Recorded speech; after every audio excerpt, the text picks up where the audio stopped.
Cara mudah sholat khusyuk, disarankan mengikuti secara berurutan. Pelaksanaan dalam praktek cara sholat khusyuk.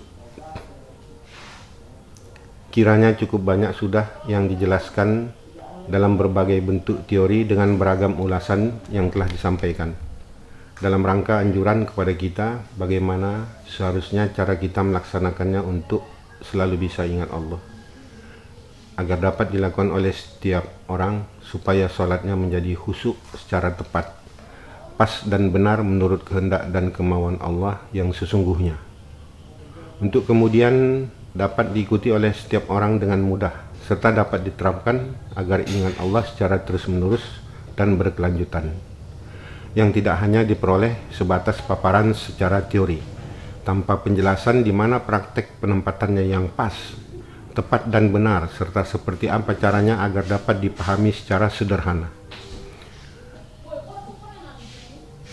Sebagaimana yang telah diajarkan Tuan Guru saya terdahulu dan Tuan Guru saya saat ini, kecuali bagi mereka-mereka yang sudah menuntut dan mempelajari ilmunya secara langsung dengan gurunya masing-masing. Dan seperti apa pula caranya agar kita ini dapat membersihkan segala macam bentuk penyakit hati, sehingga ruh atau hati kita menjadi bersih. Menurut hemat saya, sudah cukup banyak buku yang membahas tentang ilmu-ilmu tasawuf, tarikat, ilmu sufi, ilmu tentang membersihkan hati dan lain-lain.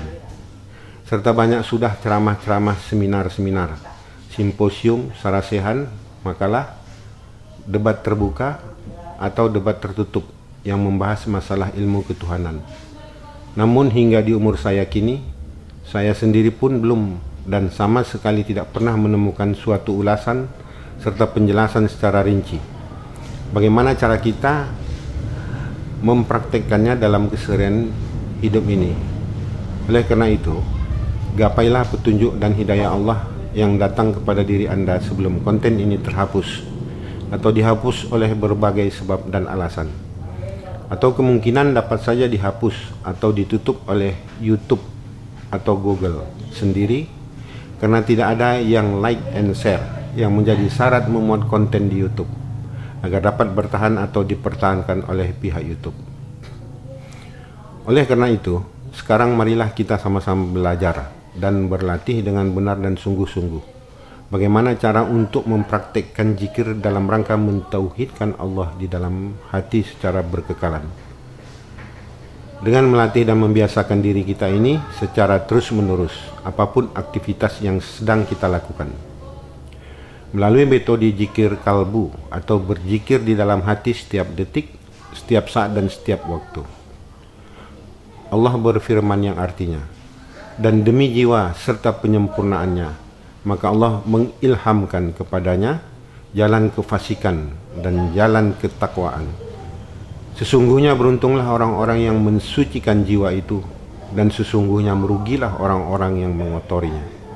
Quran Surat Al-Sam 7-10. Agar solat dan ibadah apapun, ketika melaksanakan solat, ibadah haji, membaca Al-Quran, Yasin dan lain-lain, yang kita lakukan telah mendapatkan nilai ibadah yang sempurna di hadapan Allah, karena diri kita sudah melakukannya secara tepat, pas dan benar seperti yang diinginkan Allah.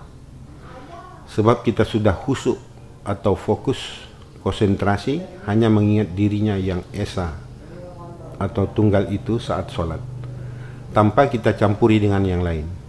Kalau kita semata-mata sudah dapat ingat Allah, maka dipastikan ingatan yang lain itu pasti secara perlahan-lahan akan terkikis dengan sendirinya, asalkan kita mau untuk mempraktikkannya, menerapkan serta membiasakan atau melatih diri ini dalam pelaksanaannya setiap detik, setiap waktu dalam hembusan nafas.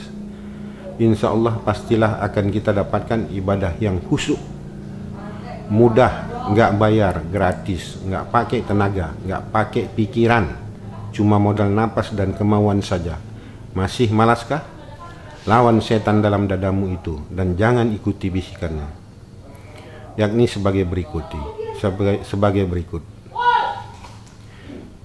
Ikuti uraian petunjuk di bawah ini dengan cermat, secara baik dan teliti, serta perlahan-lahan. Bila perlu diulang-ulang sambil dipraktikkan hingga Anda benar-benar telah mengerti tahap demi tahap.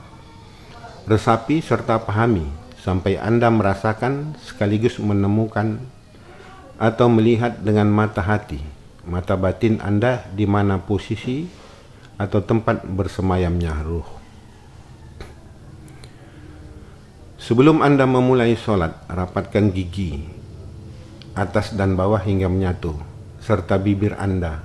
Lalu tungkatkan atau tempelkan ujung lidah ke langit-langit rongga atas mulut. Kemudian tarik napas dan tahan sebentar. Saat menahan napas, baca dalam hati, Ilahi anta maksudi waridoka matulubi, atini mahabbataka wa ma'rifataka. Artinya, ya Allah, hanya engkaulah yang hamba maksud, ridhomu yang hamba dambakan. Berikanlah hamba kemampuan untuk mencintaimu dan bermakrifat kepadamu. Lalu hembuskan napas Anda secara perlahan dan sembari memandang atau melihat ke dalam hati. Lihat dengan mata hati, mata batinmu, turun naiknya napas. Adapun tempat dalam diri kita tepatnya berada pada posisi 2 jari di bawah puting susu kiri. Pada masa dada masih kencang bagi wanita, atau lihat puting susu kiri laki-laki, dan 2 jari lebih kurang 3 cm ke dalam. Lihat dengan mata hati dan rasakan pada jasad atau tubuh kita ini, atau disebut juga di hati atau kolbu, jantung.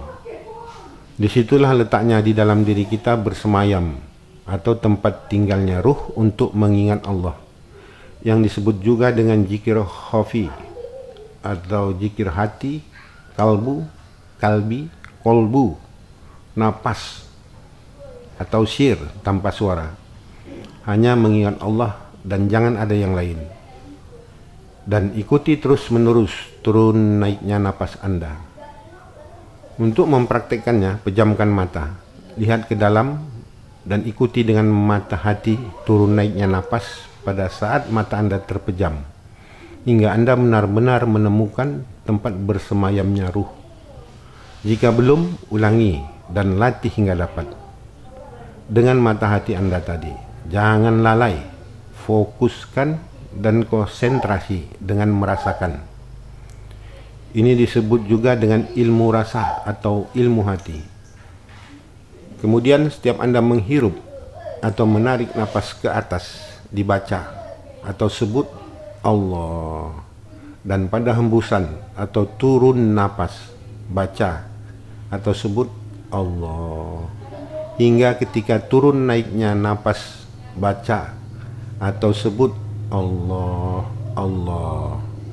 Terus menerus beriringan dengan turun naik napas Anda tadi. Membaca atau menyebutnya cukup dalam hati saja sambil ingat Allah. Bagaimana layaknya seperti Anda sering mengingat atau mengenang dan selalu menghadirkan pacar atau kekasih atau orang yang sangat Anda cintai, sembari tetap memandang turun naiknya napas dengan mata hatimu. Rasakan. Untuk melatih dan membiasakan diri kita ini agar dapat mengingat Allah, lakukan dan biasakanlah sesering mungkin merapatkan gigi dan menungkatkan lidah. Sebagai pemula atau yang masih berlatih, berjuang dan berjihad di jalan Allah untuk membiasakan diri guna mengingat Allah secara terus-menerus atau berkekalan, apapun kegiatan Anda tanpa terkecuali, agar tetap merapatkan gigi dan menungkatkan lidah jika Anda sedang mencatat, menulis, menghitung uang, membaca, sedang kerja, di hadapan komputer, sedang memasak, duduk, merumput, menggosok, lagi mencuci, bekerja kebun, bangunan, dan lain-lain. Berjalan, mau tidur, sedang mandi, naik motor, nyetir mobil, dan sebagainya, dengan tubuh tetap bergerak sesuai dengan fungsinya masing-masing. Apalagi jika Anda sedang sholat atau ibadah lainnya. di mana mulut berucap, tubuh bergerak, hati atau ruh tetap mengingat Allah dan merasakan diri sedang berhadapan dengan Allah. Maka disitulah Anda telah disebut solat atau ibadah yang sebenarnya dan yang dikehendaki Allah. Jika hati Anda terus hanya semata-mata ingat kepadanya, tiada yang lain. Apapun aktivitas yang sedang Anda lakukan, bagi yang tidak berguru, jika tidak Anda biasakan dan melatihnya dalam semua aktivitas, niscaya sampai kapanpun Anda tidak akan pernah mendapatkan solat yang khusyuk dan bersih dari berbagai penyakit hati. Sehingga Allah suka dan akan membimbing kita. Kalau kita sudah terbiasa dan terlatih memandang turun naiknya napas kita dengan mata hati, sembari mengingat dan menyebut nama Allah, tidak usah lagi merapatkan gigi dan menungkatkan lidah. Tujuan menungkatkan lidah dan merapatkan gigi adalah agar lebih konsentrasi atau fokus. Tidak apa-apa, asal hati kita tetap ingat terus kepada dan menyebut Allah. Sehingga kita tidak perlu membawa tasbih lagi kemana-mana jika nantinya Anda sudah terbiasa. Sedang makan, bahkan berbicara pun, insya Allah Anda bisa ingat Allah setiap detik, setiap saat, dan setiap waktu. Yang tentunya tetap wajib bagi kita untuk melaksanakan sholat 5 waktu serta ibadah lainnya. Amin. Sebagai tambahan agar lebih mudah, jika pada saat Anda sholat, bagi yang baru mulai melatih atau belajar dan membiasakan diri, agar mata hati Anda lebih fokus dan lebih dekat, tidak terlalu jauh untuk memandang turun naiknya napas di kalbu, hati, atau jantung Anda, tempat bersemayamnya ruh tadi, saya sarankan agar sebaiknya Anda memandang atau melihat pada suatu titik di bagian tangan Anda. Misalnya ada tanda hitam atau tahi lalat atau bekas luka dan lain-lain pada lipatan sedekap tangan ketika sholat, supaya mata zahir dengan mata batin menjadi sangat dekat untuk memandang ke kalbu atau hati.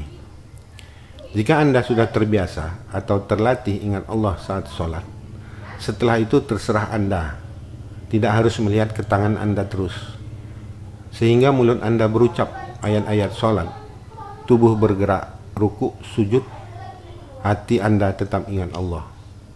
Maka Anda telah memenuhi syarat fikli, kauli, kalbi, setelah lebih dulu memenuhi syarat sahnya sholat yang mencukupi rukunnya sholat.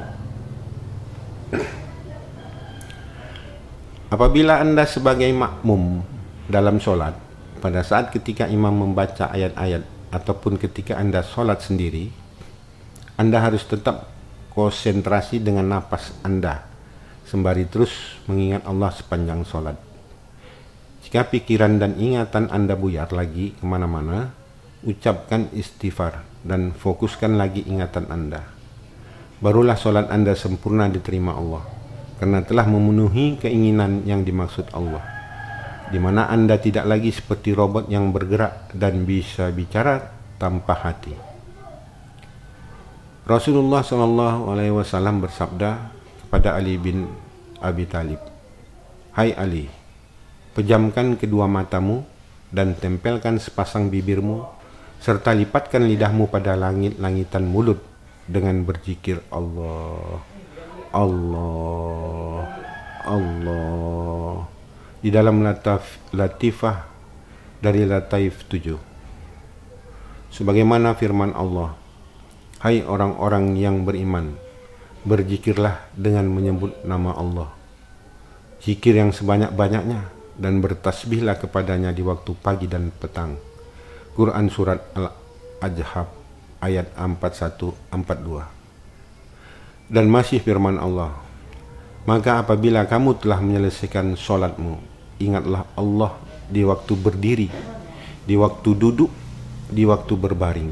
Quran Surat An-Nisa ayat 103.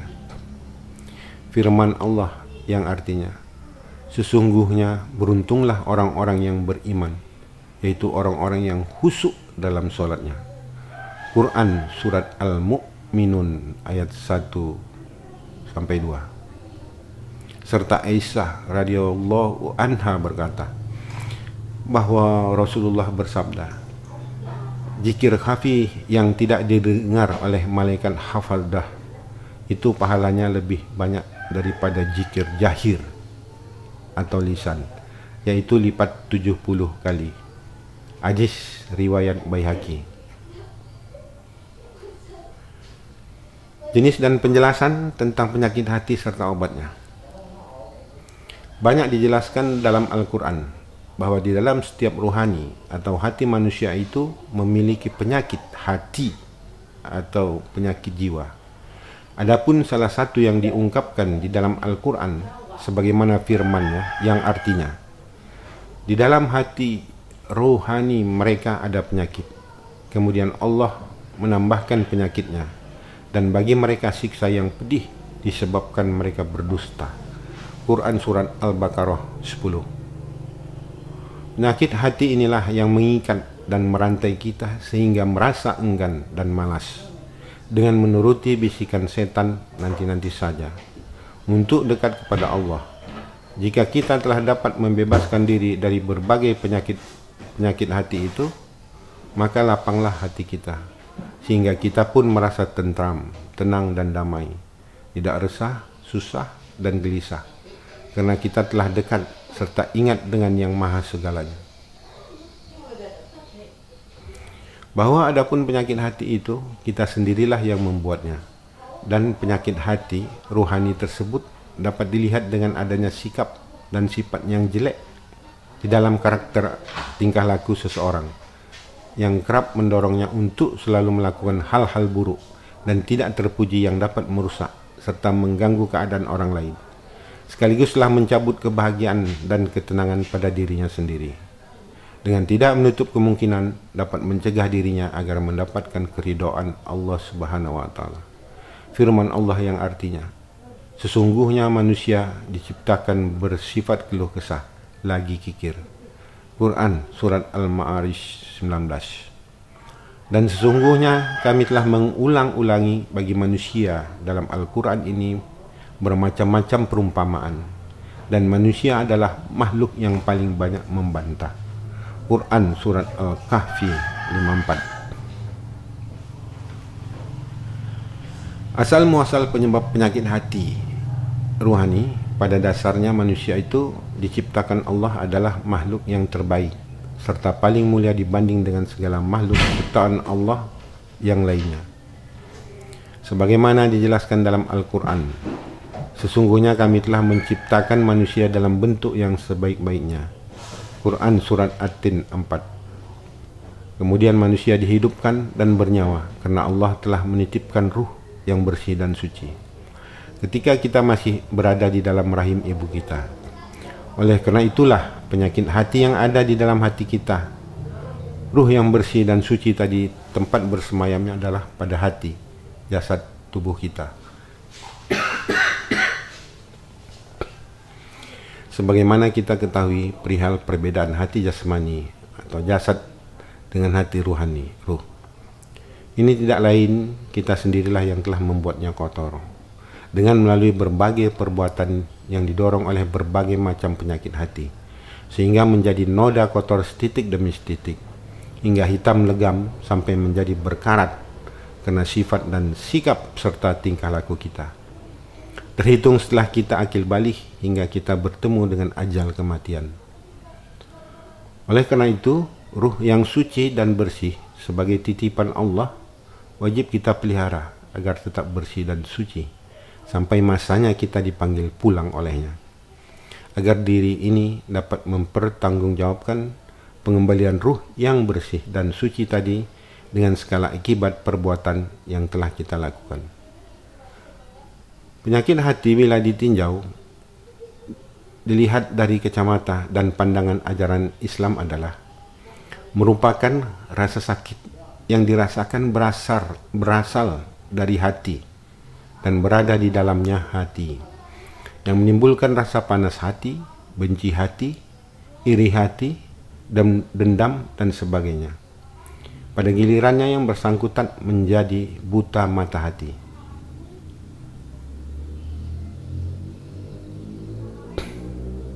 Serta tak dapat lagi memilih dan memilah antara yang buruk dengan yang baik, untuk dapat bertindak dengan baik dan benar, sekaligus tidak dapat lagi melihat kebenaran atau kebaikan secara arif dan bijaksana.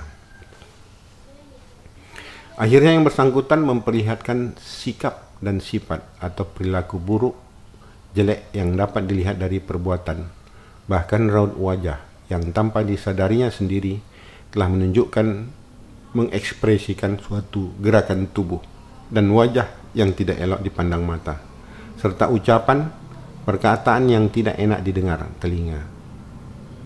Sehingga akhlak atau budi pekerti yang buruk seseorang juga adalah termasuk bagian dari penyakit hati. Hal ini bisa terjadi di samping kurangnya didikan dari orang tua sejak kecil, atau bahkan tanpa disadari mendapatkan contoh dari orang tuanya sendiri. Guru sekolah dan guru mengaji yang kurang atau tidak mengajarkan, mendidik tentang akhlak atau budi pekerti, serta faktor pengaruh dari lingkungan. Namun lebih utama dan sangat besar sumber pengaruhnya tersebut adalah dari penyakit hati yang diperoleh dari berbagai sebab. Karena hati merupakan tempat lahirnya perasaan sebagai penentu sifat seseorang, sehingga baik buruknya akhlak seseorang itu ditentukan dari dalam hatinya. Penyakit hati adalah merupakan sifat manusia yang bisa dan dapat diperbaiki dari dalam diri yang bersangkutan sendiri dengan tekad dan kemauannya sendiri.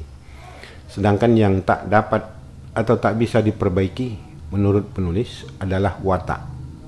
Karena watak adalah merupakan karakter bawaan lahir, seperti misalnya pemalu, pendiam, periang. Jadi antara sikap dan sifat atau perilaku dengan watak adalah merupakan dua hal yang tidak sama dan saling berbeda. Sehingga tidak ada alasan Anda atau kita untuk mengatakan dia memang sudah begini, begitu adanya sejak dulu, sejak kecil.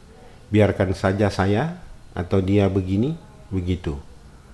Hal itu hanya karena Anda atau kita enggan, tidak mau kalah atau kalah dengan bisikan dan hasutan setan untuk memperbaiki sifat jelek dan tidak terpuji dari diri Anda, kita yang Anda selama ini.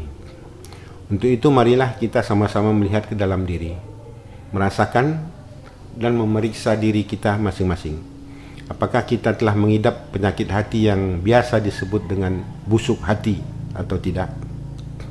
Mungkin ada sedikit, sebagian, beberapa atau bahkan seluruh jenis penyakit hati yang ada sudah kita borong semua, sebagaimana yang telah disebutkan di atas, yakni 1.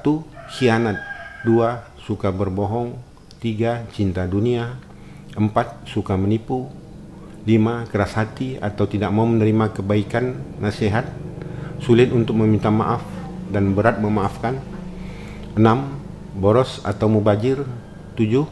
Suka menghina. 8. Suka menghasut. 9. Ria. 10. Tinggi hati. 11. Bangga dengan amal ibadahnya. 12. Merasa diri lebih dari orang lain dan tidak suka disaingi atau tersaingi. 13. Jalim. 14. Tidak atau kurang bersyukur. 15. Gemar mengejek, mencaci, menghina dalam hati meskipun tidak diucap secara nyata atau lisan. 16. Rasa bangga diri. 17. Suka menggunjing, membicarakan aib orang lain. 18. Suka mengadu domba. 19. Munafik. 20. Suma'ah atau suka bercerita pada orang lain mengenai amal baik yang pernah dia lakukan agar orang lain tahu. 21. Panjang angan-angan, suka berhayal. 22. Suka marah atau emosional, temperamental. 23. Egois atau mementingkan diri sendiri tanpa memperdulikan orang lain. 24. Mudah berkeinginan. 25. Buruk sangka. 26. Tamak dan rakus terhadap harta dan jabatan.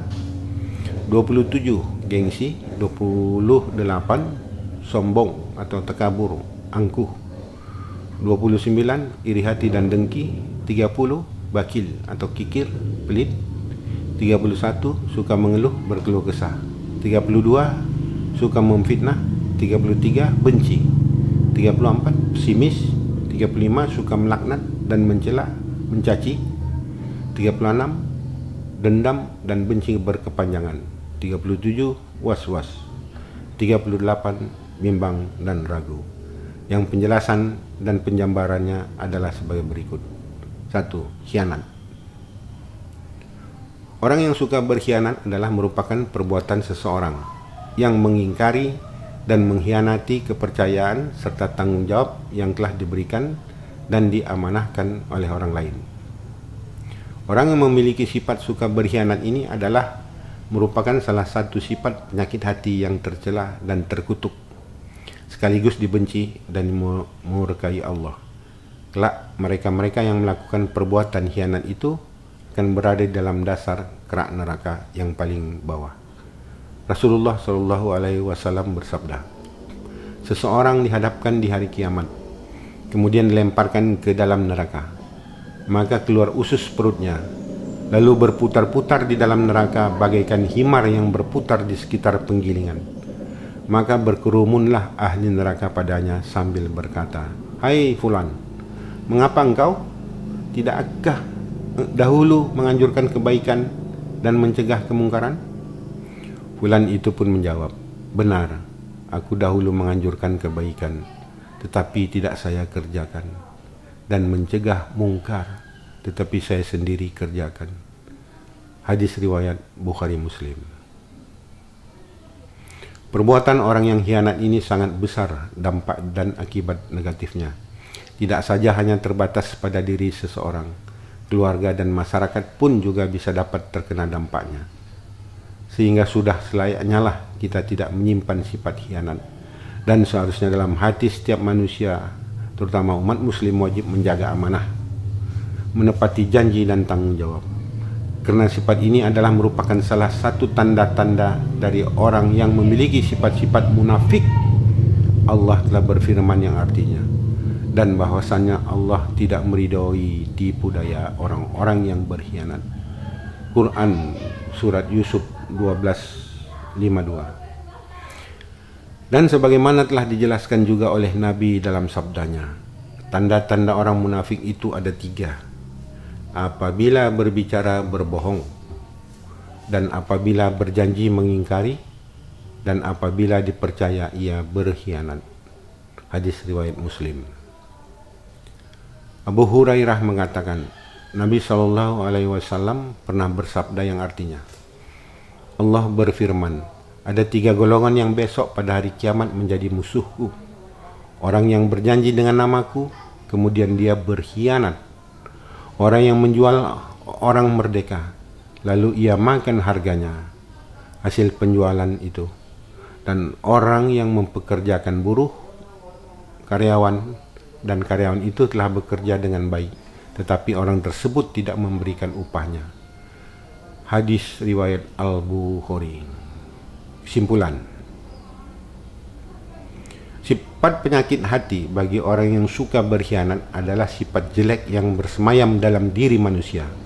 Orang yang suka menyeru kepada kebaikan dan melarang kemungkaran, namun dia sendiri tidak melakukan kebaikan dan mengerjakan kemungkaran yang diserunya.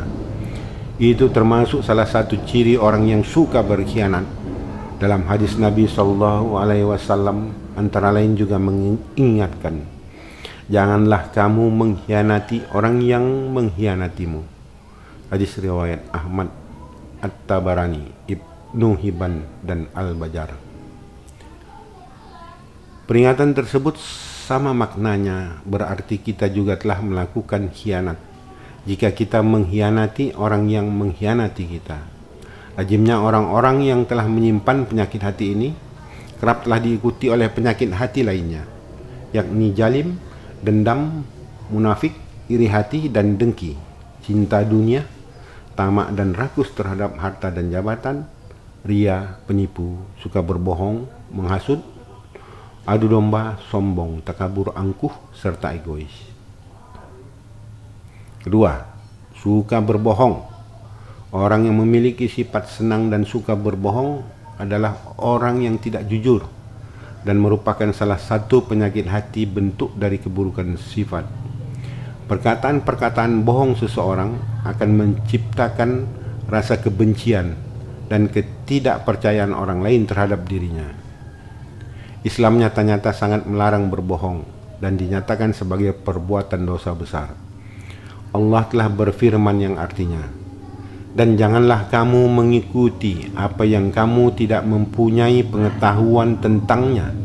Quran Surat Al-Isra 36. Berbohong disebut juga sebagai dosa besar karena perbuatan tersebut adalah merupakan suatu perbuatan yang keji, di mana akibat dari kebohongan yang disampaikan orang ini dapat membahayakan orang lain.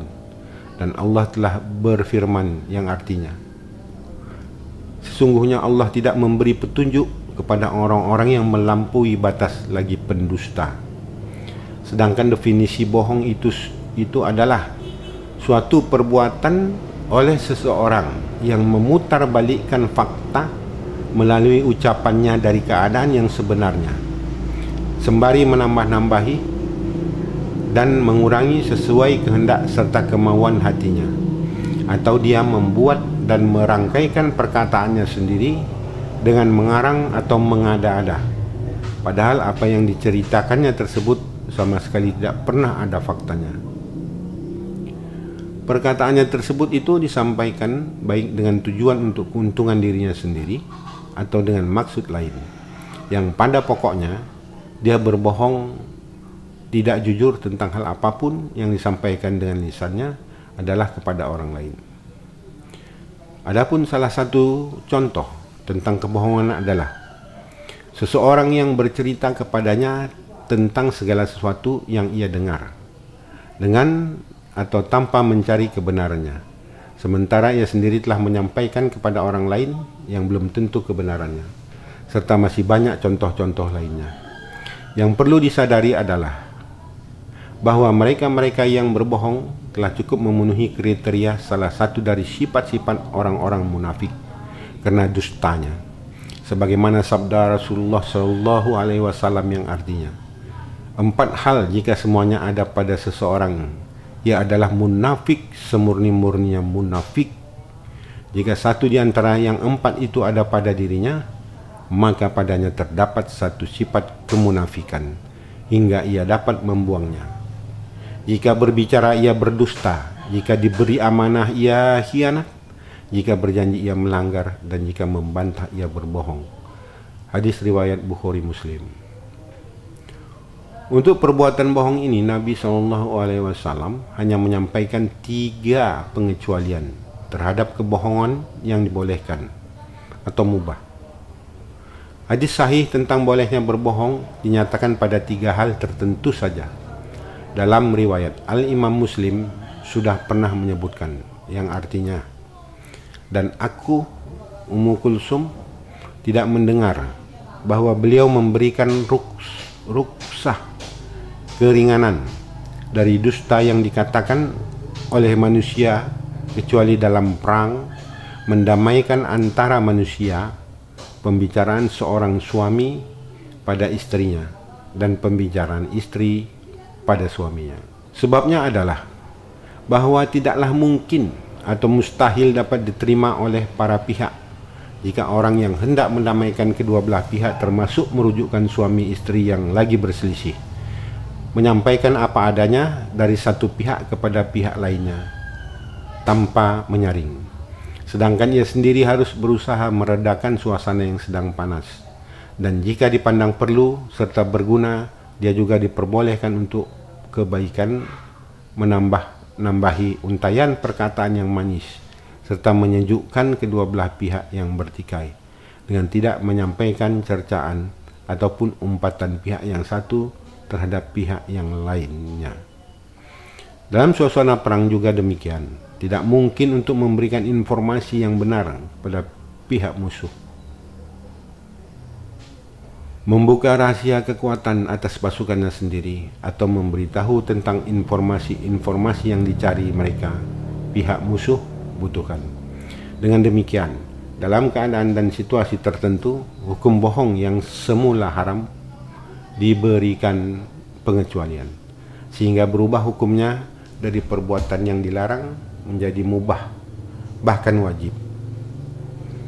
Sebagian besar para ulama telah menetapkan tentang pembagian hukum dusta bohong yang diperbolehkan dengan 5 kategori hukum syar'i, yakni 1.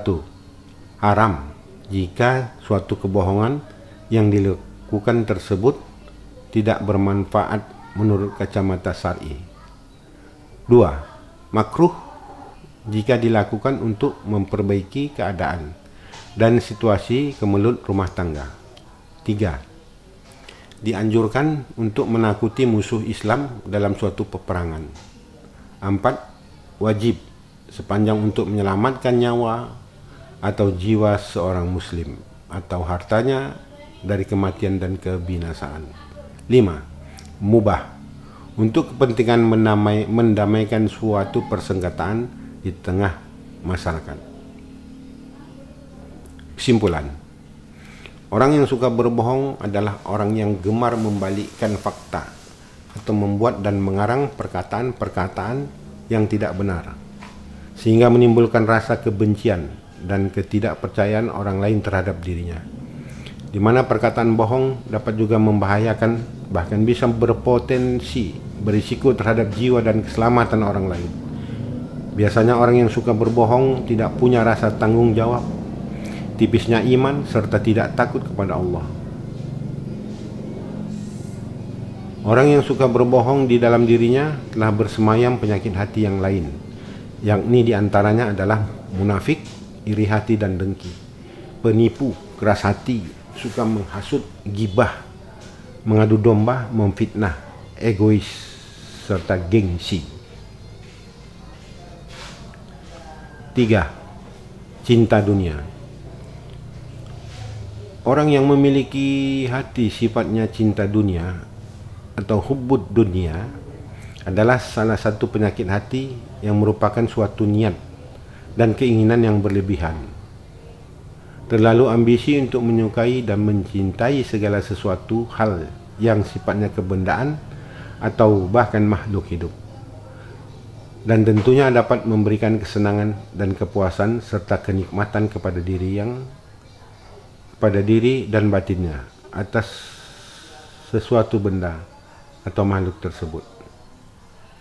Seperti contohnya, orang ini sangat gemar sekali mengumpulkan yang sifatnya berlebihan, harta yang banyak, semisal banyak rumah, banyak mobil, banyak tanah, dan lain-lain. Bahkan terhadap makhluk hidup seperti burung yang pandai bernyanyi atau berkicau, atau binatang peliharaan lainnya, meskipun dia harus beli dengan harga yang cukup mahal. Keinginan yang ambisius dan menggebu-gebu untuk memiliki terhadap apa-apa yang belum dimilikinya, yang ingin dimiliki, maupun apa yang sudah ada padanya, dengan rasa kegembiraan atau kepuasan hati dan batin yang berlebihan. Jika benda yang dicintainya tersebut rusak, apalagi hilang atau musnah darinya, maka yang bersangkutan menjadi shock berat dengan penyesalan dan kemarahan yang mendalam, seperti tak berkesudahan. Bahkan penyesalan terhadap dirinya sendiri yang tak henti-hentinya dibahas dan diceritakan pada orang lain. Sifat ini telah nyata-nyata dapat melalaikan diri yang bersangkutan sendiri dari mengingat Allah.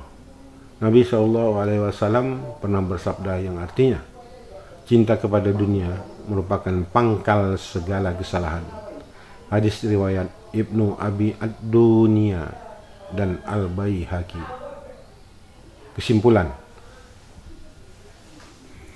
orang yang cinta dunia, dalam benak pikirannya dominan hanya masalah harta dan gemar mengumpulkannya daripada bersedekah atau membantu keluarganya sendiri, atau menolong orang yang tidak mampu dan yang membutuhkan.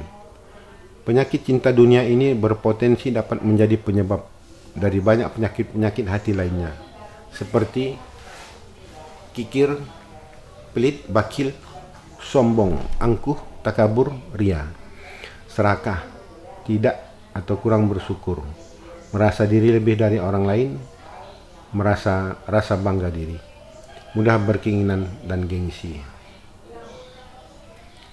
4. Suka menipu. Orang yang suka menipu adalah manusia yang dapat disebut sebagai manusia yang sangat jalim. Jalim karena ia senang menjalimi orang lain dengan cara menipu tanpa belas kasihan, tanpa peduli siapa dan keadaan hidup orang yang ditipunya. Bohong dan menipu adalah merupakan dua perbuatan yang hampir sama sifatnya, yakni sama-sama dilakukan dengan lisan. Namun meskipun pada dua karakter perbuatan yang hampir sama tersebut, akan tetapi keduanya mempunyai sedikit ada perbedaan tujuan dan masing-masing mempunyai ciri khusus. Bohong belum tentu tujuannya menipu. Meskipun berbohong dapat juga dilakukan sebagai alat menipu dengan cara berbohong. Sedangkan menipu sudah pasti diiringi dengan berbohong. Dalam perbuatan menipu yang dilakukan oleh seseorang adalah bermaksud untuk melakukan tipu daya dengan merangkaikan perkataan-perkataan bohong, sehingga orang lain terkecoh dan tertarik hingga dapat menuruti kemauan si penipu, yang akibatnya dapat menimbulkan kerugian bagi orang lain. Tujuan si penipu itu semata-mata adalah hanya untuk keuntungan materi, guna kepentingan dirinya sendiri, tidak untuk orang lain. Dalam hal perbuatan menipu ini tidak ada pengecualian atau pembenaran sebagaimana yang disebut pada perbuatan berbohong. Sedangkan perbuatan berbohong selain untuk kepentingan diri sendiri, yang lebih ditonjolkan adalah keegoan yang bersangkutan. Dapat juga dilakukan untuk kepentingan orang lain. Sementara untuk keuntungan pada materi, situasinya juga sangat relatif. Dalam perbuatan berbohong masih ada sifat pengecualian atau pembenaran terhadapnya, yang perbuatannya baru dapat dilakukan dengan tujuan sepanjang untuk kebaikan, sebagaimana yang telah disebut dalam uraian tentang penyakit hati suka berbohong. Untuk menipu tidak ada pengecualian. Adapun beberapa bentuk perbuatan penipuan yang biasa dan sering terjadi, satu contoh di antara beberapa contoh lainnya adalah seperti membujuk orang dengan memberikan janji-janji agar ia diberi pinjaman, kemudian menafikan dan mengabaikan ucapannya sendiri yang pernah ia janjikan untuk membayar hutang pada waktunya, sehingga akhirnya ia meninggal dunia dan tak pernah dibayar, serta dengan beragam cara dan gaya lainnya untuk menipu Allah berfirman yang artinya, atau apakah orang-orang yang ada penyakit dalam hatinya mengira bahwa Allah tidak akan menampakkan kedengkian mereka? Dan kalau kami kehendaki, niscaya kami tunjukkan mereka kepadamu, sehingga kamu benar-benar dapat mengenal mereka kiasan-kiasan perkataan mereka, dan Allah mengetahui perbuatan-perbuatan kamu. Quran Surat Muhammad ayat 29-30. Menipu adalah salah satu perbuatan dan merupakan penyakit hati yang membawa dampak besar kepada diri yang bersangkutan serta orang lain. Kesimpulan, sifat orang yang suka menipu adalah salah satu sifat yang sangat jelek sekali di mata Allah, apalagi di mata manusia. Orang-orang yang suka menipu tidaklah termasuk golongan Rasulullah SAW. Penyakit ini timbul adalah sebab dari dorongan penyakit hati lainnya, seperti suka berbohong, kikir, pelit, bakil, cinta dunia, serakah atau tamak, tidak, kurang bersyukur, iri hati dan dengki, mudah berkeinginan, tinggi hati dan gengsi. 5. Keras hati atau tidak mau menerima kebaikan, nasihat, sulit meminta maaf dan berat memaafkan. Manusia yang menyimpan penyakit keras hati adalah manusia yang tidak pernah mau mendengar perkataan serta nasihat yang baik dari orang lain, sehingga perilaku orang ini selalu saja melakukan kemaksiatan dan tindakan negatif lainnya yang dilarang oleh agama. Sudah terbiasa baginya. Soal masalah dosa atau laknat Allah tidak terlalu dia pedulikan. Itu kan soal nanti katanya. Manusia yang menyimpan sifat keras hati ini selalu merasa dirinya paling benar, tidak pernah merasa diri salah, apalagi mau untuk disalahkan. Apapun perbuatan yang dilakukannya, ia akan berusaha sekeras-kerasnya dan sekuat-kuat tenaga guna mempertahankan pendapatnya bahwa dirinya lah yang benar dalam soal apapun. Jika ia dinasihati yang benar demi kebaikan dirinya sendiri untuk ke depan hari, ianya pasti membantah dan tidak menerimanya, bahkan melawan.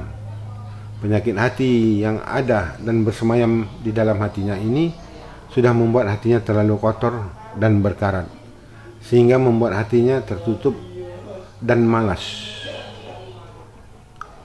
beribadah.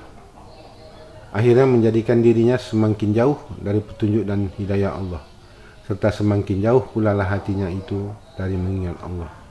Sebagaimana Allah berfirman, maka apakah orang-orang yang dilapangkan hatinya oleh Allah untuk menerima Islam, lalu dialah mendapat cahaya dari Tuhannya, sama dengan orang yang keras hatinya? Maka celakalah bagi orang-orang yang keras hatinya dari mengingat Allah. Mereka itulah dalam kesesatan yang nyata. Quran Surat Az-Zumar 22.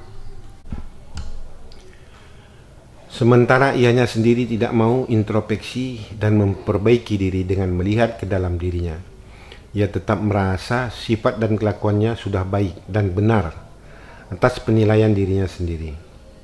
Ciri lainnya dari penyakit keras hati ini adalah tidak ada sedikit pun dalam dirinya tertanam rasa iba atau kasihan dan peduli melihat orang lain yang susah atau butuh pertolongan sesuatu. Susah hatinya tersentuh menyaksikan peristiwa, mendengar cerita sedih yang menyentuh hati hingga air mata berlinang, dan terkadang bisa sampai menangis bagi orang yang lembut hatinya, namun tidak berlaku terhadap orang yang keras hatinya. Karena hatinya keras, maka keakuan dirinya pun tinggi, serta gampang emosi. Selain dia tidak pernah mau menerima kebaikan dan nasihat apapun dari orang lain, dia tidak akan pernah mau untuk meminta maaf sekalipun ia salah. Karena gengsi dan merasa jatuh harga dirinya jika ia meminta maaf, apalagi untuk memaafkan. Padahal Allah Subhanahu wa Ta'ala telah berfirman yang artinya, dan aku tidak membebaskan diriku dari kesalahan, karena sesungguhnya nafsu itu selalu menyuruh kepada kejahatan, kecuali nafsu yang diberi rahmat oleh Tuhanku. Sesungguhnya Tuhanku Maha Pengampun lagi Maha Penyayang. Quran Surat Yusuf 53. Kesimpulan, orang yang keras hatinya hingga sulit untuk memaafkan serta meminta maaf pada orang lain dan tidak mau menerima nasihat demi kebaikan dirinya sendiri adalah karena merasa dirinya paling benar dan paling baik dari orang lain. Selain penyakit hati ini, orang tersebut telah mengidap berbagai penyakit hati lainnya, yakni dendam, benci berkepanjangan, tidak atau kurang bersyukur, suka menghina, panjang angan-angan, sombong, takabur, angkuh, rasa bangga diri, merasa diri lebih dari orang lain, egois, dan gengsi. 6. Boros atau mubazir.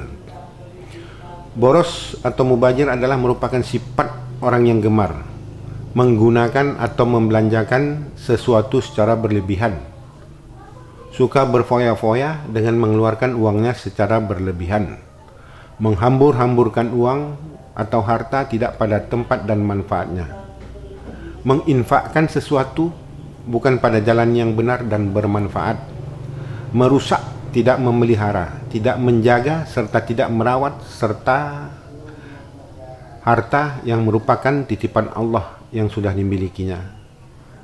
Mengeluarkan harta hanya demi memenuhi kesenangan saja, yang bukan pada jalan serta kebutuhan yang benar, dengan cara berlebihan meskipun sedikit. Yang kesemua perbuatan itu dilakukan hanya semata-mata orang ini karena sudah terkena oleh pengaruh tipu daya setan. Sebagaimana Allah telah berfirman yang artinya, Dan janganlah kamu menghambur-hamburkan hartamu secara boros. Sesungguhnya pemboros-pemboros itu adalah saudara-saudara Syaitan. Quran Surat Al-Isra 26-27. Dalam ayat lain juga telah dinyatakan bahwa perilaku hidup boros disebut juga merupakan bagian dari sifat-sifat orang kafir. Firman-Nya. Dan golongan kiri, siapakah golongan kiri itu? Dalam siksaan angin yang amat panas dan air yang panas yang mendidih, dan dalam naungan asap yang hitam, tidak sejuk dan tidak menyenangkan. Sesungguhnya mereka sebelum itu hidup bermewah-mewah. Quran Surat Al-Waqiah 41-45. Boros juga adalah termasuk ditujukan dalam menggunakan benda yang dipakai sehari-hari. Akan tetapi pemanfaatannya tidak digunakan sebagaimana mestinya. Dibuat atau dipakai secara berlebihan hingga terbuang-buang dan menjadi mubazir. Seperti air, listrik, makanan, dan lain-lain. Sifat jelek ini sangat tidak disukai Allah, sekaligus dilarang olehnya. Bahkan dinyatakan akan menjadi orang yang amat merugi. Sebagaimana Allah berfirman yang artinya, dan dialah yang menjadikan kebun-kebun yang berjunjung dan yang tidak berjunjung, pohon korma, tanaman-tanaman yang bermacam-macam buahnya, zaitun dan delima yang serupa, bentuk dan warnanya, dan tidak sama rasanya. Makanlah dari buahnya yang bermacam-macam itu, bila dia berbuah, dan tunaikanlah haknya di hari memetik hasilnya, dengan disedekahkan kepada fakir miskin. Dan janganlah kamu berlebih-lebihan. Sesungguhnya Allah tidak menyukai orang yang berlebih-lebihan. Quran Surat Al-An'am 141. Kita umat Islam memang sangat dianjurkan agar dapat menjadi manusia yang kuat dan kaya raya. Namun pun demikian, jika kita kaya harta, tidak boleh juga diiringi dengan sifat boros dan berlebih-lebihan. Di mana dalam sebuah hadis sahih Rasulullah SAW telah bersabda yang artinya, dari Abu Al-Ubaidain, ia berkata, aku pernah bertanya kepada Abdullah mengenai orang-orang yang berlaku boros atau mubajirin. Ia pun menjawab yang bersumber dari Rasulullah, yaitu orang-orang yang membelanjakan hartanya bukan pada kebenaran. Cukup banyak di antara kita yang melakukan pemborosan, baik disadari atau tidak. Bisa jadi bagi sebagian orang, pemborosan itu adalah merupakan suatu hal yang biasa menurutnya. Namun, tidak demikian halnya di mata Allah. Semua hal sekecil apapun pasti akan dimintai pertanggungjawaban kelak di hadapan Allah. Oleh karena itulah, sifat boros harus dihindari oleh setiap manusia. Dengan demikian, perilaku orang-orang boros adalah merupakan termasuk penyakit hati dan sifat yang tidak terpuji. Untuk itu, marilah kita hidup bersahaja dan sederhana dengan mengikuti keteladanan Rasulullah SAW dalam menjalani hidupnya. Namun, jika menginfakkan seluruh harta dalam jalan yang benar atau demi untuk kebaikan, itu bukanlah merupakan suatu hal pemborosan. Sehingga dalam konteks masalah ini, Allah telah memerintahkan agar kita dapat bersikap tidak boros dan tidak juga terlalu pelit. Sebagaimana Allah berfirman yang artinya, dan orang-orang yang apabila membelanjakan harta, mereka tidak berlebihan dan tidak pula kikir, dan adalah pembelanjaan itu di tengah-tengah antara yang demikian. Quran Surat Al-Furqan 67. Kesimpulan, sifat orang pemboros atau mubazir adalah salah satu sifat yang dibenci Allah. Karena sifat tersebut merupakan suatu perbuatan yang berlebihan dan suka menghambur-hamburkan harta atau uang untuk hal-hal yang tidak berguna bagi dirinya sendiri maupun orang lain. Sifat pemboros ini juga berpotensi telah dihinggapi penyakit hati, tidak atau kurang bersyukur, ujub atau rasa bangga diri serta ria. 7. Suka menghina. Allah tidak memperkenankan kepada manusia untuk membenci orang lain di antara sesama manusia, apalagi untuk menghinanya. baik itu terhadap sesama muslim atau kepada non-muslim sekalipun, termasuk larangan memiliki perasaan dengki hingga tega melakukan suatu perbuatan dalam bentuk penghinaan kepada orang lain. Siapapun dia orangnya dan apapun agamanya, sukunya, warna kulitnya, ataupun kebangsaannya, serta bagaimanapun bentuk fisik atau wajahnya. Oleh karena itu, secara tegas Allah telah melarang dan tidak boleh sama sekali ada sikap untuk membedakan status dalam hal memandang sesama manusia ciptaan Allah dengan dalih dan dasar apapun juga. Maka berkenaan adanya larangan yang telah ditetapkan oleh Allah atas diri manusia terhadap tiap perkataan, ucapan yang sifatnya menghina dan dapat menimbulkan perasaan sakit hati orang lain, serta permusuhan di antara manusia, baik yang ditujukan kepada seorang muslim ataupun bukan muslim, jangan sekali-kali dilakukan. Sedangkan sifat penghinaan itu sendiri kriterianya adalah suatu perbuatan yang disampaikan seseorang melalui ucapan yang isinya bersifat celaan dan mengandung makna cacian, hinaan, merendahkan orang lain, atau pelecehan terhadap pribadi seseorang maupun keluarga atau kelompok orang, dengan cara penyampaian yang bernada dan berintonasi ucapannya dapat menyakitkan hati, sehingga akhirnya menimbulkan kemarahan orang lain. Kesimpulan, di samping penyakit hati suka menghina orang lain, yang bersangkutan juga telah tercemar penyakit hati lainnya, yaitu jolim, tinggi hati, dendam dan benci berkepanjangan, keras hati, sombong, takabur, angkuh, emosional atau pemarah, suka menggunjing, hasad atau iri hati dan dengki, merasa diri lebih dari orang lain, dan egois. 8. Suka menghasut. Penyakit hati yang ada pada diri orang yang suka menghasut ini, yang bersangkutan telah menyimpan sifat busuk hati.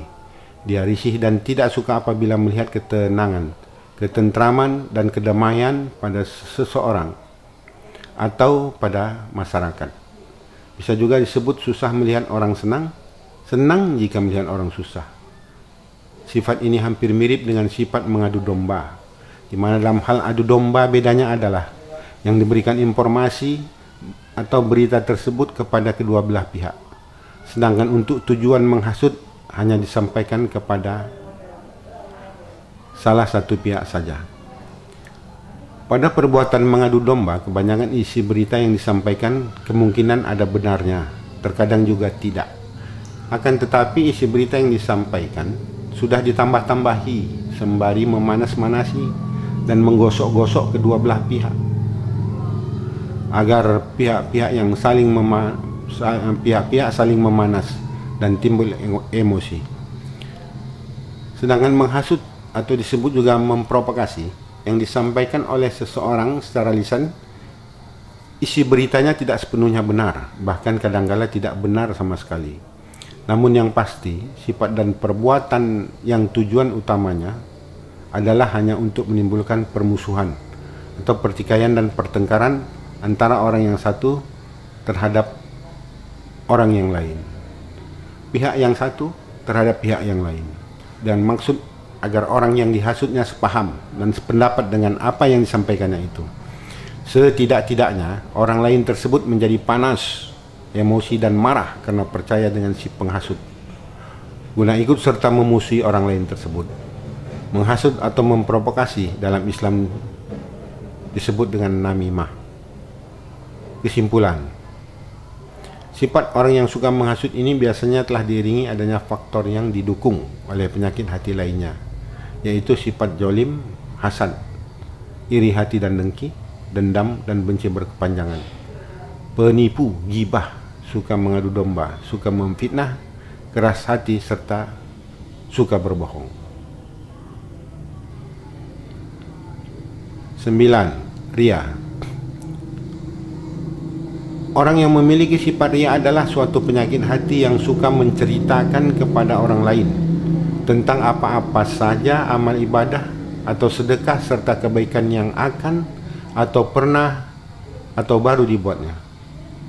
Dan setiap dia akan dan setiap dia akan atau pernah atau baru melakukannya perbuatan baik itu, niatnya menyampaikan itu hanya semata-mata untuk sekedar diketahui dan atau supaya dilihat oleh orang lain, karena ianya hanya ingin dipuji dan disanjung oleh orang lain, sehingga membuat hatinya senang dan bangga. Dan apa-apa saja amal ibadah kebaikan yang akan atau pernah baru dikerjakan olehnya bukanlah ikhlas karena Allah Subhanahu wa taala dengan mengharap ridhonya. Sebagaimana sabda Rasulullah SAW yang menyatakan bahwa riya adalah termasuk perbuatan syirik, sesuatu yang amat aku takuti yang akan menimpa kamu adalah syirik kecil. Dan Nabi ditanya daripadanya, maka beliau menjawab, yaitu riya. Hadis riwayat Ahmad. Dan Allah berfirman yang artinya, hai orang-orang yang beriman, janganlah kamu menghilangkan pahala sedekahmu dengan menyebut-nyebutnya dan menyakiti perasaan si penerima, seperti orang yang menafkahkan hartanya karena riya kepada manusia, dan dia tidak beriman kepada Allah dan hari kemudian. Maka perumpamaan orang itu seperti batu licin yang di atasnya ada tanah. Kemudian batu itu ditimpa hujan lebat, lalu menjadilah dia bersih, tidak bertanah. Mereka tidak menguasai sesuatu pun dari apa yang mereka usahakan, dan Allah tidak memberi petunjuk kepada orang-orang yang kafir. Quran Surat Al-Baqarah ayat 264. Simpulan, riya adalah suatu sifat manusia yang suka dipuji dan disanjung karena perbuatan baik yang telah dilakukannya. Dan perbuatan baik yang dikerjakannya itu bukan karena Allah, tidak ikhlas. Dalam hal perbuatan baik yang pernah dilakukannya tersebut, dia selalu menceritakan berulang-ulang pada orang lain. Sifat buruk penyakit hati ini sebelumnya sudah diiringi oleh penyakit hati lain yang lebih dahulu telah ada bersemayam dalam dirinya, antara lain gengsi, ujub atau rasa bangga diri, merasa diri lebih dari orang lain, ghibah, menggunjing, mudah berkeinginan, serta bangga dengan amal ibadahnya. 10. Tinggi hati. Penyakit tinggi hati ini adalah sifat orang yang terlalu merasa tinggi percaya dirinya, bahwa dirinya merasa lebih baik atau lebih hebat dan serba mengetahui dalam banyak hal daripada orang lain. Dan ianya kerap menceritakan dengan bangganya kepada orang lain tentang hebatan diri dan pengetahuannya, meskipun ianya tidak dipuji. Yang diceritakannya itu tentu perihal kehebatan dirinya. Semua hal dialah yang paling hebatnya dan paling tahu, karena ia merasa orang lain masih berada di bawahnya, baik dalam kedudukan, keuangan, ilmu, harta, pangkat atau jabatan dan sebagainya, dengan memandang rendah, sinis dan pemapas melihat orang lain dengan sebelah mata, meremehkan orang lain. Sehingga jika ia berpapasan atau bertemu dengan orang lain atau bahkan keluarganya sendiri pun, berat mulutnya untuk menegur, menyapa lebih dulu, hingga dia menunggu harus disapa, ditegur lebih dulu. Sifat penyakit tinggi hati ini secara nyata dapat didengar dari ucapan, atau dapat juga dilihat dari keburukan, kejelekan sikap, akhlak serta tingkah lakunya. Bahkan yang terselip dari dalam lubuk hati batinnya pun secara perlahan, jika diperhatikan, akan dapat terlihat juga.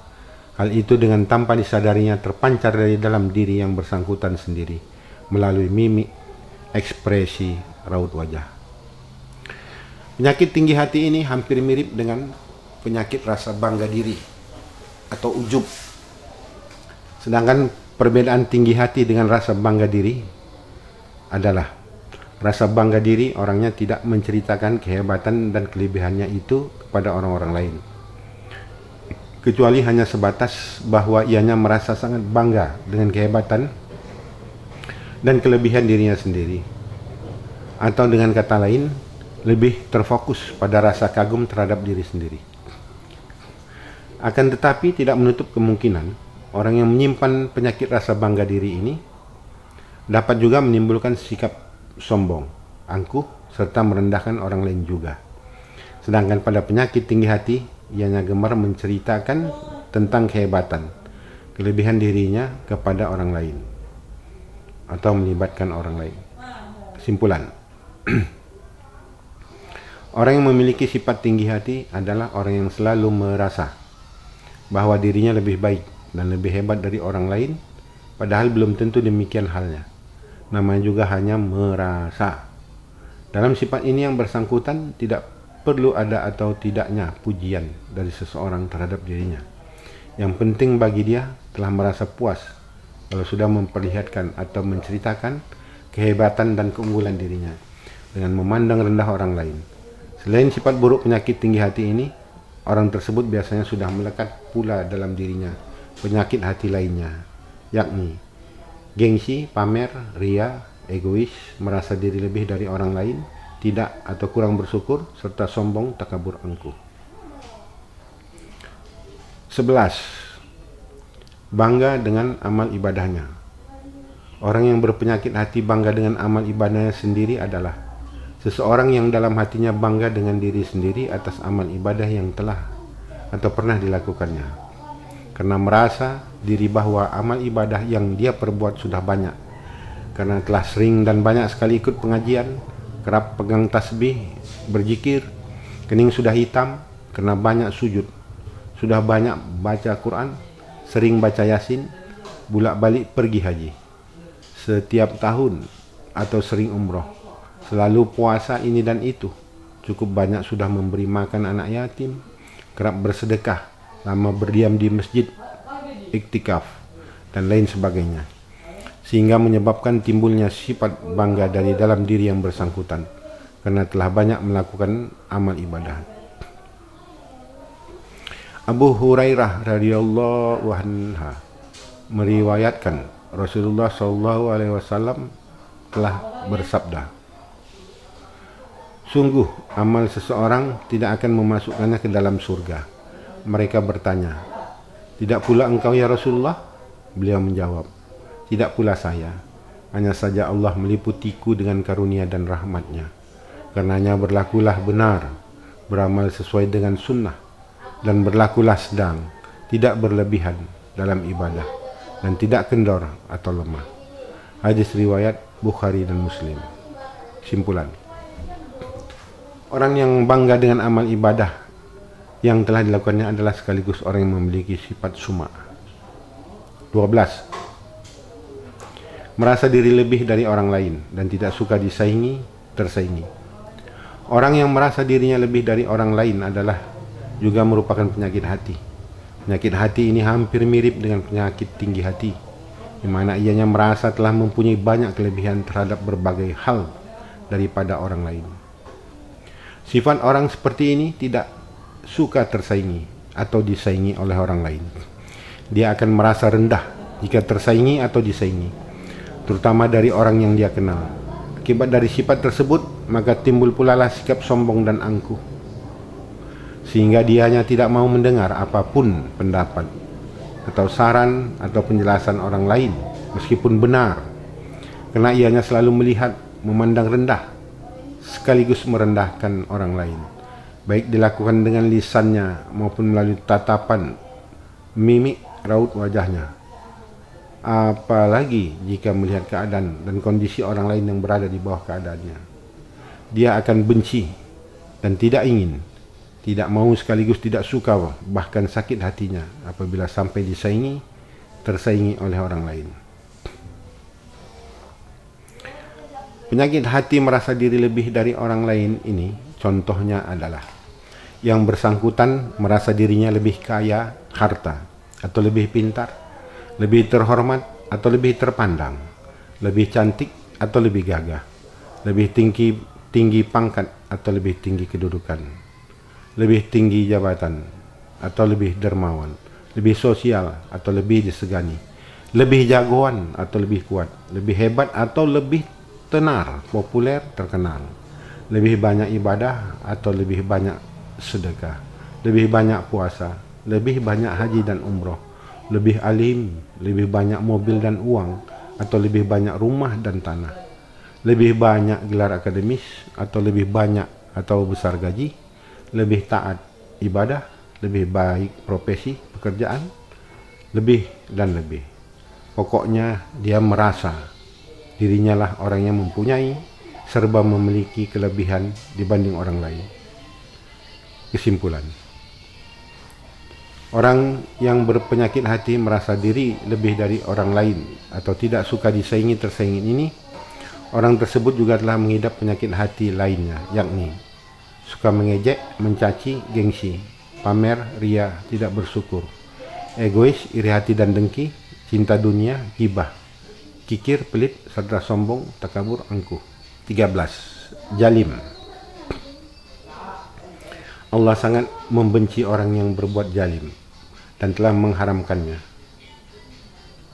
Oleh sebab itu Rasulullah SAW melarang umatnya untuk saling melakukan kejaliman satu sama lainnya. Sedangkan kata jalim menurut Kamus Bahasa Indonesia artinya adalah bengis, tidak menaruh belas kasihan, tidak adil, kejam serta menindas, menganiaya dan berbuat sewenang-wenang. Sementara itu, untuk larangan berbuat jalim juga telah dijelaskan dalam sebuah hadis qudsi yang diriwayatkan oleh Abu Dzar Al-Ghifari radhiyallahu anhu dari Rasulullah SAW sebagai berikut. Rasulullah menyampaikan bahwa sesungguhnya Allah telah berfirman yang artinya, "Wahai hambaku, sesungguhnya aku mengharamkan kejaliman atas diriku dan aku menjadikan kejaliman itu haram di antara kalian. Maka janganlah kalian saling menjalimi. Wahai hambaku, kalian semua sesat kecuali orang yang telah kami beri petunjuk.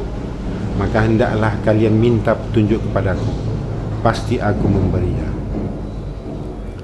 Wahai hambaku, kalian semua adalah orang yang lapar kecuali orang yang aku beri makan. Maka hendaklah kalian minta makan kepadaku, pasti aku memberinya. Wahai hambaku, kalian semua asalnya telanjang kecuali yang telah aku beri pakaian. Maka hendaklah kalian minta pakaian kepadaku, pasti aku memberinya. Wahai hambaku, sesungguhnya kalian berbuat dosa pada waktu malam dan siang, dan aku mengampuni dosa-dosa itu semuanya. Maka mintalah ampunan kepadaku, pasti aku mengampuni kalian. Wahai hambaku, sesungguhnya kalian tidak akan dapat membinasakanku, dan kalian tidak akan dapat memberikan manfaat kepadaku. Wahai hambaku, kalau orang-orang terdahulu dan yang terakhir di antara kalian, sekalian manusia dan jin, mereka itu bertakwa seperti orang yang paling bertakwa di antara kalian, tidak akan menambah kekuasaanku sedikit pun. Jika orang-orang yang terdahulu dan yang terakhir di antara kalian, sekalian manusia dan jin, mereka itu berhati jahat seperti orang yang paling jahat di antara kalian, tidak akan mengurangi kekuasaanku sedikit pun juga. Wahai hambaku, jika orang-orang terdahulu dan yang terakhir di antara kalian, sekalian manusia dan jin yang tinggal di bumi ini meminta kepadaku, lalu aku memenuhi seluruh permintaan mereka, tidaklah hal itu mengurangi apa yang ada padaku, kecuali sebagaimana sebatang jarum yang dimasukkan ke laut. Wahai hambaku, sesungguhnya inilah amal perbuatan kalian. Aku catat semuanya untuk kalian, kemudian kami akan membalasnya. Maka barang siapa saja yang mendapatkan kebaikan, hendaklah bersyukur kepada Allah, dan barang siapa mendapatkan selain dari itu, maka janganlah sekali-kali ia menyalahkan kecuali dirinya sendiri. Kesimpulan, jalim, sifat penyakit hati ini telah dibarengi dengan penyakit hati lainnya, seperti suka mengejek, mencaci orang, dendam dan benci berkepanjangan, iri hati dan dengki, suka berbohong, sombong, takabur, angkuh, penipu, suka mengadu domba, tinggi hati, suka memfitnah, suka menghina, suka menghasut, munafik, suka marah, atau emosional, temperamental, serta egois. 14. Tidak atau kurang bersyukur. Manusia yang selalu mengerti, tahu bersyukur, hidupnya pasti akan jauh dari perasaan gelisah, resah dan gundah gulana, serta hati pun merasa tentram dan damai. Mengerti Bersyukur kepada Allah juga dapat dikatakan bersyukur kepadanya jika kita tahu bersyukur atas pemberian dan bantuan orang lain terhadap diri kita. Minimal mengucapkan terima kasih, sebagaimana sabda Rasulullah yang artinya, siapa yang tidak pandai bersyukur, berterima kasih kepada manusia, berarti ia belum bersyukur kepada Allah. Hadis riwayat Tirmizi. Bagi manusia yang kurang bahkan tidak tahu bersyukur atas setiap nikmat yang telah Allah berikan, sesungguhnya ia adalah manusia yang merugi, karena tidak yakin segala sesuatu hanyalah dari dan atas jaminan Allah. Ironisnya, terkadang kita tidak pula menyadari pemberian yang telah Allah berikan dan sudah kita nikmati tersebut. Orang yang tidak pernah bersyukur hidupnya akan selalu merasa susah, karena setiap apa-apa yang sudah diperolehnya selalu saja merasa kurang dan terasa tidak nikmat, sehingga dirinya terus memikirkan untuk mengejar yang belum dimilikinya, dan begitulah seterusnya. Akhirnya hati pun menjadi gelisah dan resah. Apabila penyakit hati ini tersimpan di dalam hati orang kaya sehebat apapun, maka ia akan tetap terus merasa miskin dan sempit, karena sempit dan miskin hatinya. Sementara jika rasa syukur selalu bersemayam di dalam hati orang-orang miskin dan melarat sekalipun, maka ianya akan terus merasakan kekayaan batin, ketenangan dan kelapangan hati, sehingga dalam ketiadaan pun ia tetap merasa lapang, bahagia dan cukup. Allah Subhanahu wa Ta'ala berfirman yang artinya, dan kami akan memberi balasan kepada orang-orang yang bersyukur. Quran Surat Ali Imran 3-45. Orang yang tidak atau kurang bersyukur jauh hati dan lisannya dari mengingat serta memuji Allah. Minim ibadahnya karena telah mabuk dan sibuk untuk mengejar dunia ini yang tak ada habis-habisnya jika dituruti. Adapun 4 tanda-tanda orang yang kurang bersyukur adalah sebagai berikut. 1. Sulit berterima kasih. Setiap orang yang merasa sulit hanya untuk mengucapkan terima kasih atas bantuan atau pemberian sekecil apapun dari orang lain, maka orang ini adalah orang yang kurang bersyukur. Manusia seringkali tidak berterima kasih atau merasa berat bibirnya untuk mengucapkan hal itu pada orang lain, hanya disebabkan karena gengsi, atau yang membantu memberinya itu adalah anak kecil, keponakan, cucu, anaknya, atau lainnya. Merasa lebih tua, lebih tinggi kedudukan, atau sudah sepantasnya, dan lain-lain. Ataupun kebaikan yang diperolehnya itu adalah merupakan haknya dan sudah menjadi kewajiban orang yang memberinya. Namun bagi orang yang pandai bersyukur tidak akan bersikap seperti itu, karena dia akan selalu menghargai segala kebaikan orang lain, sebab dia mengerti bahwa semua yang diperoleh dari orang lain adalah merupakan pemberian dari Allah juga. Oleh karenanya, biasakan dirilah untuk mengucapkan terima kasih atas bantuan sekecil apapun. Salah satu contohnya adalah ketika kita memperoleh bantuan dari anak kecil atau pembantu di rumah, walaupun itu hanya sekedar mengambilkan segelas air minum dan yang mengambilkan adalah anak kecil atau pembantu. Meskipun demikian, tetaplah hargai dia dengan mengucapkan terima kasih padanya. 2. Lalai beribadah. Orang yang tahu dan pandai bersyukur membuat semua apapun yang dikerjakannya menjadi ibadah. Sedangkan orang yang lalai sedikit ibadahnya, apalagi untuk mengingat Allah, berzikir, orang seperti ini adalah merupakan pertanda orang yang kurang bersyukur. 3. Iri hati. Berhati-hatilah dengan penyakit iri hati.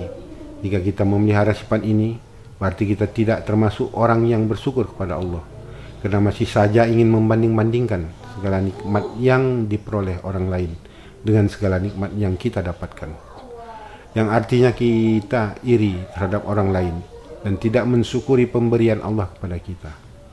Merasa iri dengan orang lain boleh saja dan dibenarkan asal dengan syarat, karena orang tersebut mempelajari Quran dan mengajarkannya, sementara kita tidak atau belum bisa, atau karena orang tersebut mempunyai banyak harta dan menggunakan hartanya untuk bersedekah, sedangkan kita tidak bisa karena belum memiliki harta yang cukup agar dapat melakukan hal serupa.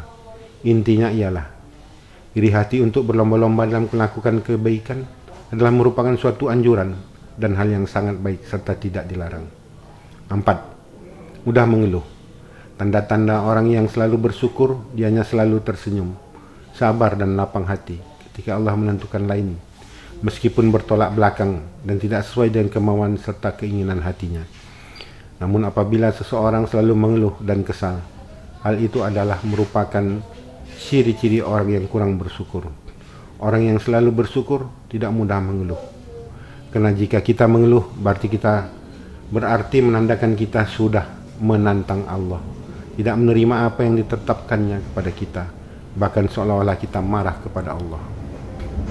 Simpulan, orang yang tidak atau kurang bersyukur adalah salah satu dari sekian banyak penyakit hati, sebagaimana Allah berfirman dalam surat Al-Baqarah 172, yang artinya, hai orang-orang yang beriman, makanlah di antara rezeki yang baik-baik yang kami berikan kepadamu, dan bersyukurlah kepada Allah jika benar-benar kepadanya kamu menyembah. Orang-orang yang memiliki penyakit hati kurang bersyukur ini telah dihinggapi penyakit hati lainnya, antara lain boros atau mubazir, angkuh, sombong, takabur, serta suka mengeluh, gengsi, iri hati, dan dengki, serta cinta dunia. 15. Gemar mengejek, mencaci, menghina dalam hati meskipun tidak diucap secara nyata atau lisan. Mulut lisannya memang diam, dia tutup dan tidak berucap, tapi mulut batin hatinya bicara dan berkata-kata panjang bila melihat orang lain yang menurut pandangan matanya dirasa ganjil atau tidak sesuai dengan kehendak hatinya, apalagi terhadap orang yang dia benci atau tidak ia suka. Orang yang menyimpan penyakit hati ini, jika ia melihat tingkah laku orang lain, baik terhadap penampilannya, dandanannya atau fisik, bentuk tubuh dan lain sebagainya, langsung dia menilai dan dalam hatinya berkata hal macam-macam. Misalnya, benci aku melihatnya, jijik aku nengok ininya, atau muak aku dengar suaranya, lipstiknya tebal amat kayak anu, sepatunya aja sudah miring sebelah kulihat, tapi sombong. Masa bajunya atau rok atau antingnya nggak cocok sama ininya itunya ya, atau perasaan hebat kali dia, miskin tapi sok kaya, perasaan pintar dan sok tahu padahal bodoh, atau jelek buruk wajahnya dan jalannya kok begitu amat, atau hidungnya, matanya, bibirnya kenapa seperti itu. Pokoknya bermacam ragam ucapan kata-kata yang keluar dari dalam lubuk hatinya yang sifatnya mengejek, menghina, mencaci, rasa benci, tidak suka, mengumpat, kesal, menyumpah dan sebagainya. Sehingga tanpa disadarinya dia telah mengotori hatinya sendiri, sedikit demi sedikit hingga hitam, legam dan berkarat. Dari bisikan hatinya itu membuat ianya semakin sakit dan sesak dadanya dengan umpatan, cibiran, cacian, celaan, serta hinaan yang berasal dari dalam hatinya sendiri, sebagaimana Allah telah berfirman yang artinya, atau apakah orang-orang yang ada penyakit dalam hatinya mengira bahwa Allah tidak akan menampakkan kedengkian mereka? Dan kalau kami kehendaki, niscaya kami tunjukkan mereka kepadamu, sehingga kamu benar-benar dapat mengenal mereka, kiasan-kiasan perkataan mereka, dan Allah mengetahui perbuatan-perbuatan kamu. Quran Surat Muhammad ayat 29-30. Kesimpulan, penyakit hati bagi orang-orang yang gemar mengejek, mencaci dan menghina orang lain dalam hatinya meskipun tidak diucapkan secara nyata atau lisan adalah merupakan penyakit hati, sebagaimana ceramah-ceramah yang sering disampaikan tentang bagaimana menjaga hati dengan metode manajemen kalbu yang selalu dipaparkan oleh Kiai Haji Abdullah Hakim Lastiar Agim. Ironisnya, orang yang berpenyakit hati tersebut juga telah digerogoti oleh berbagai penyakit hati lainnya, antara lain benci berkepanjangan, dendam, iri hati dan dengki, pamer, tinggi hati, egois, keras hati, suka bergunjing, tidak kurang bersyukur, buruk sangka, merasa diri lebih dari orang lain, serta sombong, takabur, angkuh. 16. Rasa bangga diri.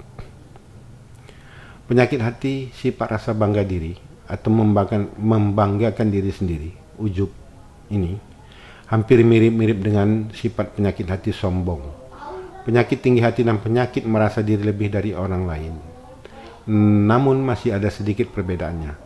Adapun perbedaannya dengan sifat sombong itu menurut Al-Ghazali adalah sombong merupakan perasaan yang muncul pada diri seseorang di mana orang ini menganggap dirinya lebih baik dan lebih utama daripada orang-orang lain.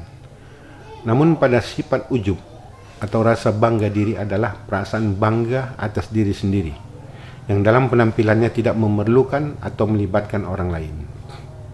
Sedangkan pada sifat sombong, tinggi hati dan merasa diri lebih dari orang lain, sikap, sifat dan perbuatannya ada melibatkan orang lain. Ujub atau rasa bangga diri lebih terfokus kepada rasa kagum terhadap diri sendiri, suka membanggakan dirinya sendiri.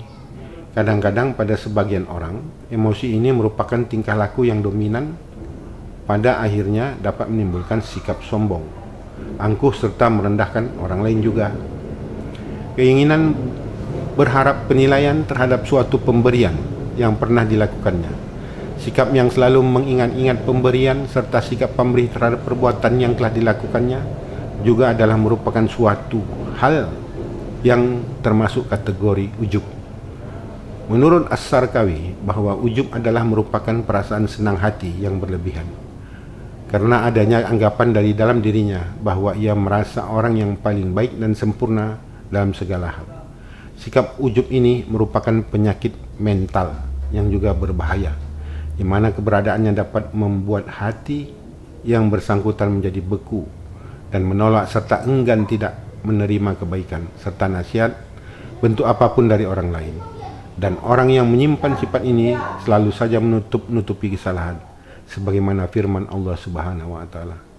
Dan apabila kami memberikan nikmat kepada manusia, ia berpaling dan menjauhkan diri. Tapi apabila ia ditimpa malapetaka, maka ia banyak berdoa. Quran Surat Fusilat 51. Pada sisi lain, orang yang bangga dengan dirinya sendiri, sebenarnya dia juga menyadari akan kepribadiannya yang tidak sehat dan mengerti akan kesalahannya. Akan tetapi ianya tidak tertarik untuk memutar haluan kepada jalan kebenaran, bahkan merasa berat hatinya untuk melakukan kebajikan dan pengabdian kepada Allah.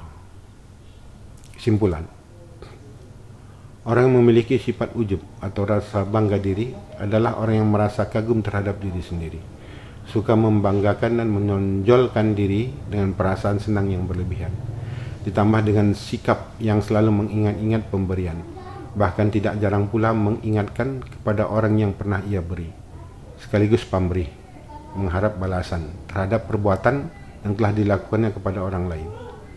Selain sifat buruk tersebut, orang ini biasanya sudah melekat dalam dirinya penyakit hati lain, yakni gengsi, sum'ah, keras hati, ria, merasa diri lebih dari orang lain, serta sombong, angkuh, takabur.